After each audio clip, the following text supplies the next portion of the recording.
There's nothing like being back on UK soil, getting my head down, and get back in routine and regiment, and that's how I like living my lifestyle in a regiment format, and focus on what I've got ahead of me, really. You can see he's massive, he's in shape, he's going to be a real challenge, and it's something different for me. Look, I'm used to boxing boxers and boxing the head off somebody.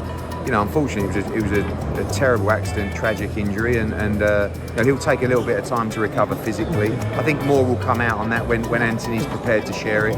Anthony Joshua has made a statement concerning his career, and this is what he had to say. He said, quote, he said, "I can't stop now. I've got to keep going until I reach my destination. I'm targeting Tyson." Anthony Joshua goes off on Tyson Fury at press conference, and the scene was absolute chaos. Back from his tragic car crash, A stormed into training camp and didn't hold back, interrupting Fury and Fabio's press conference with raw intensity. He stared Fury down and challenged him outright, daring him to step up. The tension was electric, sparks flew, and fans could feel the fight's magnitude building before it even hits the ring. It's just a battle of the fittest, battle of the smartest, and the last man will be standing. Tyson Fury versus Anthony Joshua, heated moment, sent shockwaves through the boxing world. Ajay's intensity was off the charts, and Fury could feel the heat building as Joshua laid down the challenge. Fans have been waiting for this clash for years, and seeing Aj talk like this, promising to dominate and beat him up, made the moment electric. The tension, the anticipation, the drama, it's everything boxing fans live for. I'm going to be saying to him in the fight, like, beat the pussy up, call me Larry Holmes. I'll be eating a jab, bang, bang, bang. And, you know, I can't wait. It's going to be an absolutely fantastic event. Fabio Wardley looked completely fired up as he boldly declared himself the better fighter, making it clear he believes he can beat both Anthony Joshua and Tyson Fury. The confidence shocked the room. Wardley didn't flinch, staring straight at Fury as if to say he's next. Suddenly, this wasn't just versus Fury anymore. Another dangerous name had thrown himself into the fire, and the heavyweight picture just got even more explosive. So we won't be trying to engage very early or very often, but that's another area I can double down and hunt him around that ring. Like, there's only so long you can go running from me in a ring. You're not gonna be able to keep that up for 12 rounds. I will find you, I will hunt you down, and you will have to stand in front of me and let your hands go at one point or another. So, and at that moment, that's where I come out on. Eddie Hearn made it clear, this is the fight the world has been waiting for. Fans aren't interested in anything else because Anthony Joshua versus Tyson Fury is the ultimate clash. Aj has put in the work, Fury can't ignore it, and every word from Hearn just fuels the anticipation. The stage is set for fireworks, and everyone knows this showdown is inevitable. The fight that people have been talking about, and the only fight people want to see, and the reason that His Excellency has been engaging in those talks with Tyson Fury is to fight Anthony Joshua. Showbiz highlighted something huge. Anthony Joshua's comeback from tragedy isn't just physical, it's mental and spiritual. Despite the heartbreak and time away, Ajay's confidence radiates, showing he's stronger than ever. Fans can see it. A man who's been tested, who's grieved, and yet stands unshaken. His mindset alone makes him a terrifying opponent, and the world is now even more excited to watch him step back into the ring. It's good to hear Anthony Joshua speak with confidence and strength, saying that he has a strong mind. And that was great because a lot of people are wondering with that tragedy, you know, how he could be doing mentally and spiritually. Of course, he's sad. Of course, he's down. Of course, he needs time to grieve and all those things.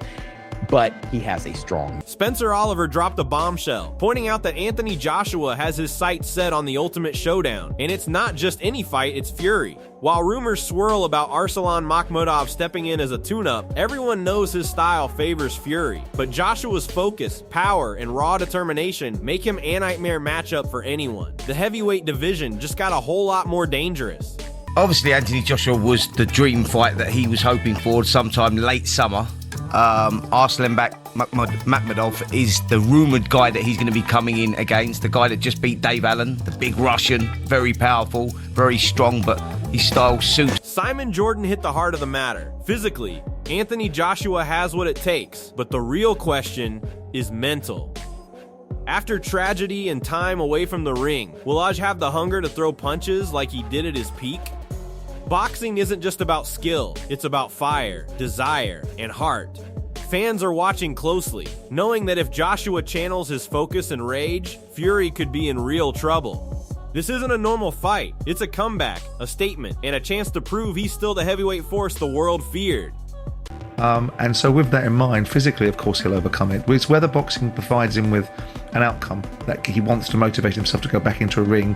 Eddie Hearn makes it clear that dealing with Tyson Fury is like trying to read smoke. One day it feels serious, the next it feels like mind games. That uncertainty is exactly why Team Joshua isn't chasing shadows. The focus right now is Anthony Joshua sharpening himself, mentally and physically, because control is the only advantage you really have in boxing politics. Fury's silence, delays, and mixed signals only fuel suspicion that this could be tactical stalling. Aj, meanwhile, is preparing as if the fight is real. When camps open and names are contacted, the truth will surface. Either Fury commits fully, or the world finally sees who was really ready to move. You can't ever guess what Tyson Fury's thinking or what his plan is, you know, and it's really, you just got no, like, you can't choose confidently what he's going to do. Maybe he's had enough, maybe he's got the hump, maybe it's a game. You just got to worry about yourself. And, you know, for us, AJ's probably a couple of weeks away from going back into camp. And then, you know, in a couple of weeks, maybe we'll reach out to Frank and Spencer and say, look, we're going to make our next move. Do you want to speak to Tyson and see, make sure it's 100%? Frank Warren calmly lays out the reality behind the hype, and it cuts through the noise instantly. Training alone doesn't make a super fight happen, agreements do. Joshua being active shows intent. But intent means nothing without signatures. This isn't about fear or confidence. It's about control, leverage, and timing. Fans want emotion, but promoters work on paperwork. Until numbers, clauses, and guarantees are locked in, everything remains talk. The frustration for supporters is obvious, because the fight feels close yet unreachable. One thing is certain though, once terms are finalized, excuses disappear. At that point, both sides will be exposed by action, not interviews. He said that he wants to fight, but this fight will only happen when the terms are agreed for him to fight. And as far as I understand at this moment, that's not been done. So the terms have got to be sorted out, and then I'm quite sure if that is the case, he will. Duke McKenzie doesn't attack personalities, he attacks legacies, and that's what stings. He questions whether popularity has replaced proper evaluation when discussing greatness. Wins matter, but context matters more, and resumes tell uncomfortable truths. Beating certain opponents might sell headlines, but it doesn't rewrite history. Legends are built on depth, danger, and dominance over elite names. The frustration here is about standards slipping in modern boxing conversations. Being loud, undefeated, or entertaining doesn't automatically equal historical greatness. Fans can celebrate Fury's moments, but comparisons to true greats demand scrutiny. Until the record matches the reputation, the debate will never fully settle. You know, obviously Fury's got his own fans and people that think that he is a legend and one thing and another. Well, that's all well and good, but you've got to look at his resume. It doesn't stack up. Not to the great fighters. It doesn't stack up. So, you know, he is where he is. But I say, if he beat Fabio Wardley, that doesn't make him great.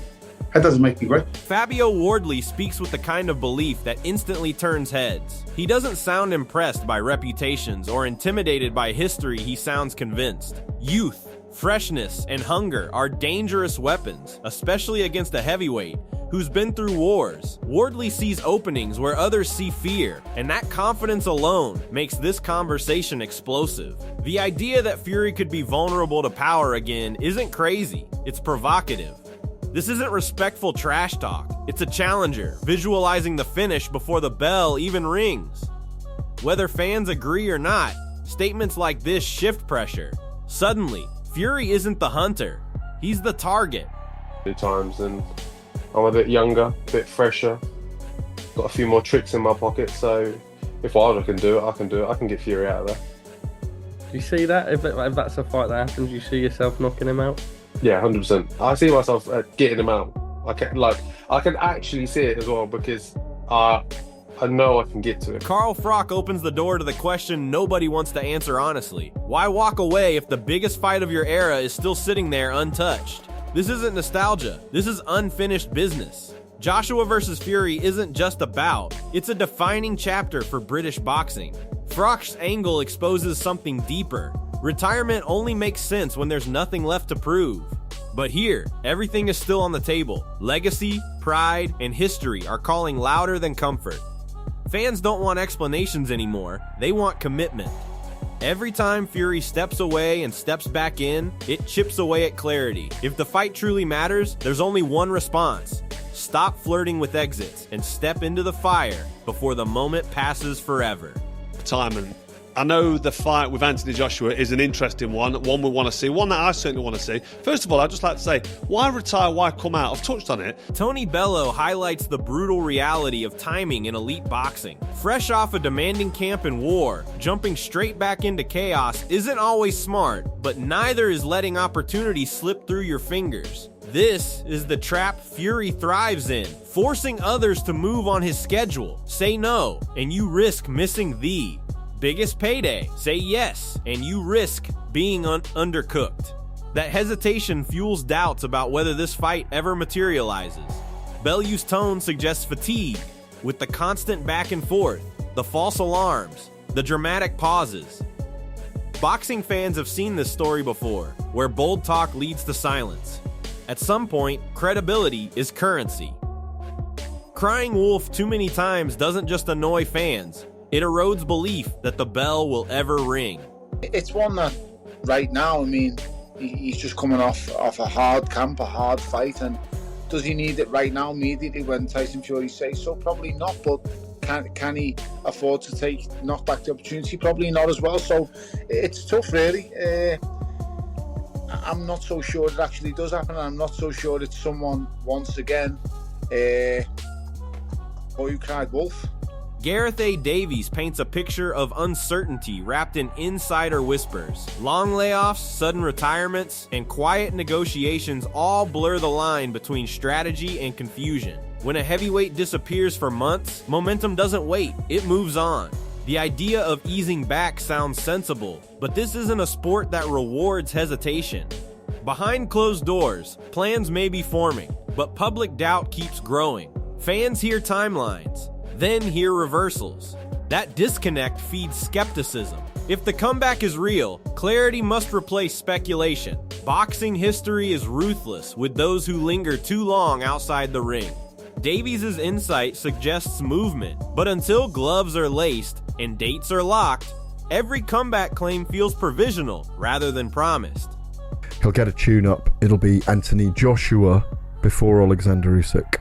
That is my understanding. When you say tune-up, you're not referring to like Anthony Joshua as a tune-up? No, that's not a tune-up. No, that's what I mean. But just the way you worded that then. Well, we're already into... He hasn't fought for 6.5, 7 months. Oh, he's retired, mate. He's retired. Yeah, he's retired.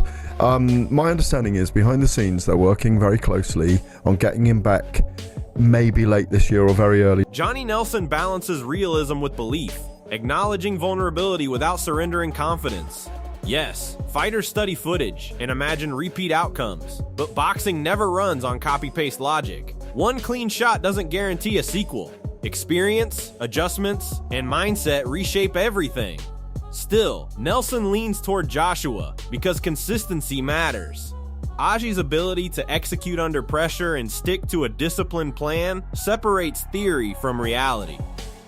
Power alone doesn't win elite fights. Timing and composure do. Nelson's view reflects respect rather than hype.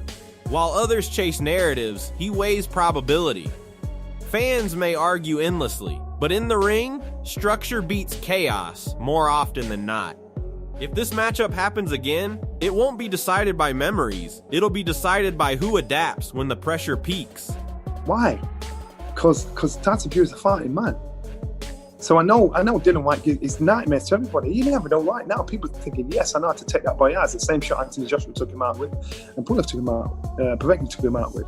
But I just think, fight-wise, I'd lean towards Anthony Joshua. The tension between Anthony Joshua and Tyson Fury has reached a boiling point, and fans are desperate for answers.